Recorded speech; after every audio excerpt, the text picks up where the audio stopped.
Et maintenant, c'est l'heure des infos de Vigo.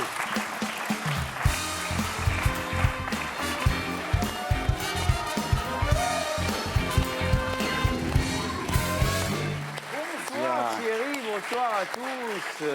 Et on attaque directement politique française.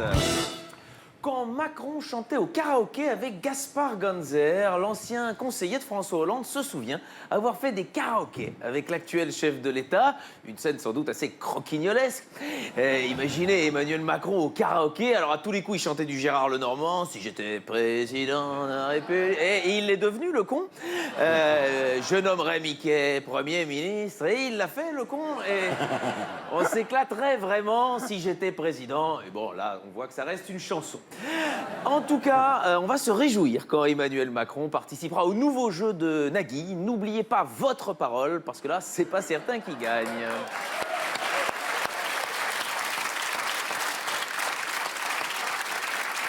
Politique toujours, Nicolas Hulot se donne encore 1 an au gouvernement pour voir s'il est utile. C'est curieux, Thierry, pour un écolo de faire de l'obsolescence programmée. En même temps, le gars va au bout de sa logique, voulant devenir le premier ministre de l'écologie biodégradable. Mais voilà, on va passer à droite.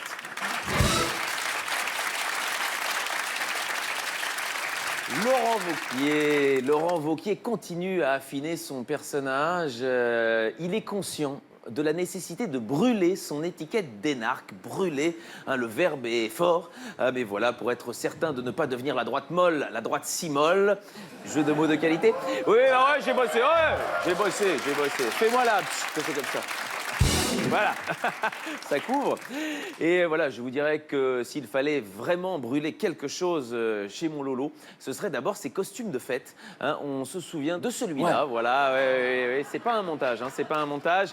Qui imagine le général de Gaulle avec un colon moulant et une crêpe sur la tête? Je ne sais pas. On reste à droite ou ça bosse? Ça bosse à droite en ce moment.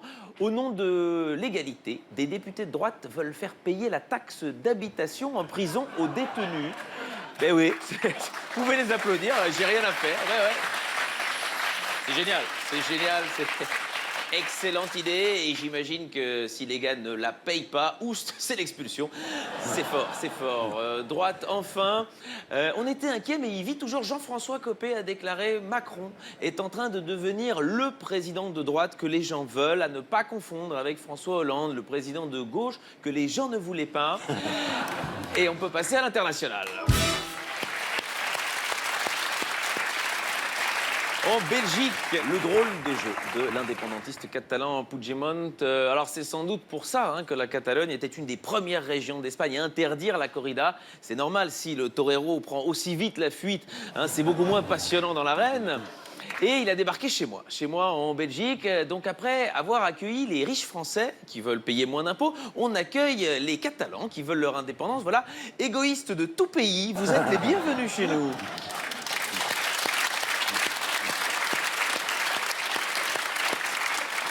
Et on espère qu'il a pu profiter un petit peu de Bruxelles pendant son exil, notamment aller au musée Magritte, où Mariano Rajoy avait demandé qu'on affiche son œuvre hommage au grand peintre surréaliste belge. Celle-ci, voilà, ceci n'est pas un pays. Passons au Vatican. Ah, ça a de la gueule. Le pape reconnaît qu'il s'endort parfois en priant, et ça c'est grave, ça ne va pas. S'endormir pendant ses heures de travail, Thierry, ça c'est quand même un motif de licenciement. En Allemagne, la compagnie ferroviaire Deutsche Bahn a fait polémique en voulant nommer un train Anne Frank. C'est la même équipe marketing qui avait proposé à Decathlon de nommer une combinaison de plongée Petit Grégory, et ça c'est pas fait.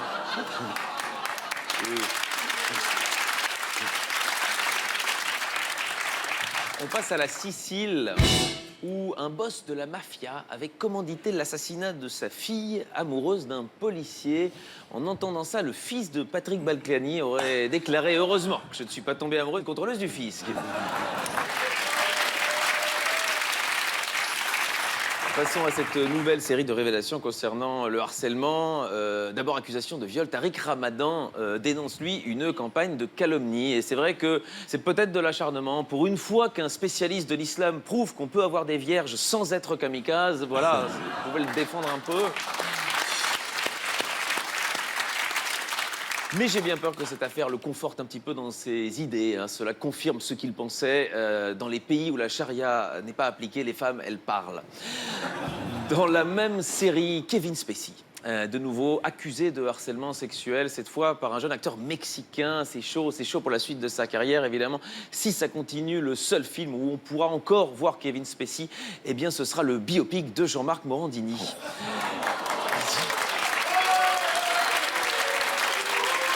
Sans transition, spectacle vivant, vivant. Après le flop d'un des concerts de stars des années 80, l'organisateur se suicide. Quoi qu'on en dise, il aura réussi son hommage à Dalida. Mick Jagger, à présent, a 74 ans. Il serait en couple avec une productrice de 22 ans. Et là, j'avoue, ça m'a choqué. Être productrice à seulement 22 ans. C'est impressionnant, c'est impressionnant.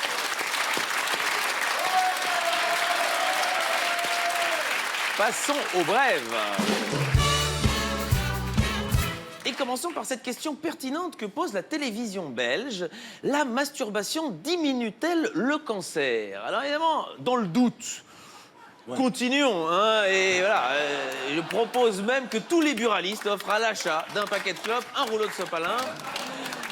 Et une autre info sexo, les consommateurs de cannabis feraient plus l'amour que les autres. Le cannabis, qui, je vous le rappelle, fait également perdre la mémoire. Donc idéalement, mesdames, si vous voulez tromper votre homme, faites-le avec un Jamaïcain, c'est win-win-win.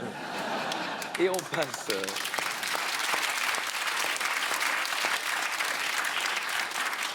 à cette très jolie histoire en Angleterre. À 98 ans, elle rentre en maison de retraite pour s'occuper de son fils de 80 ans. Et ça, si c'est pas une mère juive, je propose qu'on lui offre la conversion.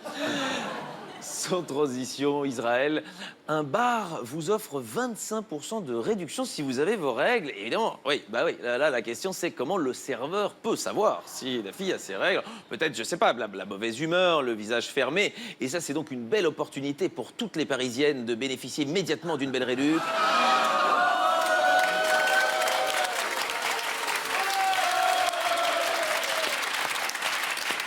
C'était juste pour repérer les Parisiennes du public. Et on termine par l'artiste de la semaine, Thierry. Vous aimez ça, évidemment. Ouais. Et aujourd'hui, je vous propose d'aller en Belgique pour une des plus grandes stars de l'art moderne et contemporain, le chinois Ai Weiwei. L'exposition s'appelle Mirror, est au musée de la photographie d'Anvers et elle regroupe 20 000 images, 20 000 photos. C'est énorme, c'est juste en dessous du nombre de selfies que Jérém Star a fait cette année. Ai Weiwei est connu d'abord pour sa série Study of Perspectives, une série de clichés où l'artiste fait des doigts d'honneur à des monuments partout dans le monde. La place Tiananmen, voilà, ou encore la Maison Blanche. Bon, là, le geste s'adresse peut-être moins au bâtiment qu'à son locataire. Et même jusqu'ici, en voyant cette œuvre, on se rend compte que Ai Weiwei, il y a pas mal de points communs avec les supporters de l'Olympique de Marseille. Et il a poussé la réflexion sur le doigt d'honneur à en faire une sculpture. On va la voir, c'est assez joli. Et on se dit que ce serait marrant de la fusionner avec la Vénus de Milo. Ai Weiwei a fait d'autres séries de photos, évidemment, notamment ce triptyque-ci, lâché de vase de la dynastie Han. Il a laissé vraiment tomber un vase vieux de 2000 ans, vase d'une valeur d'1 million de dollars. Et là où ça devient de l'art, c'est que les photos aujourd'hui valent plus cher que le vase lui-même. Donc, cassé en 1000 morceaux, sa valeur augmente. Hein, de quoi faire rêver le Parti socialiste français.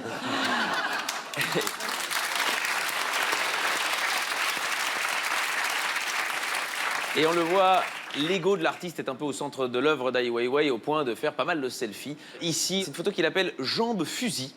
Voilà, pourquoi pas, mais on se dit quand même que la plante au premier plan, il n'a pas fait que l'arroser. Hein, je pense, à mon avis, un peu tiré dessus.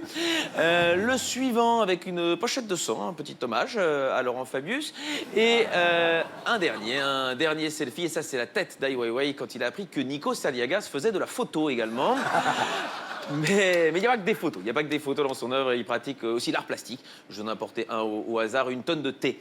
Voilà, qui, comme son nom l'indique, est une tonne de thé comprimée en 1 mètre cube. Il aurait peut-être dû l'appeler 50 nuances d'Earl Grey. Et enfin, il spécialise des installations ici à Copenhague. Les vitres du lieu d'exposition ont été cachées par 3500 gilets de sauvetage recueillis dans un camp de réfugiés en Grèce. Et notez que s'il avait barré les fenêtres avec des sacs de parachute, fut une époque où ça aurait bien servi chez France Télécom. Voilà, l'art, c'est comme la la politique. C'est pas parce qu'on n'y comprend rien qu'on peut pas en parler. Bravo. À la semaine prochaine. C'était Alex Vizorek. On vous retrouve ici la semaine prochaine. D'ici là, sur cnews.fr, plus en tournée dans toute la France et sur scène à Paris.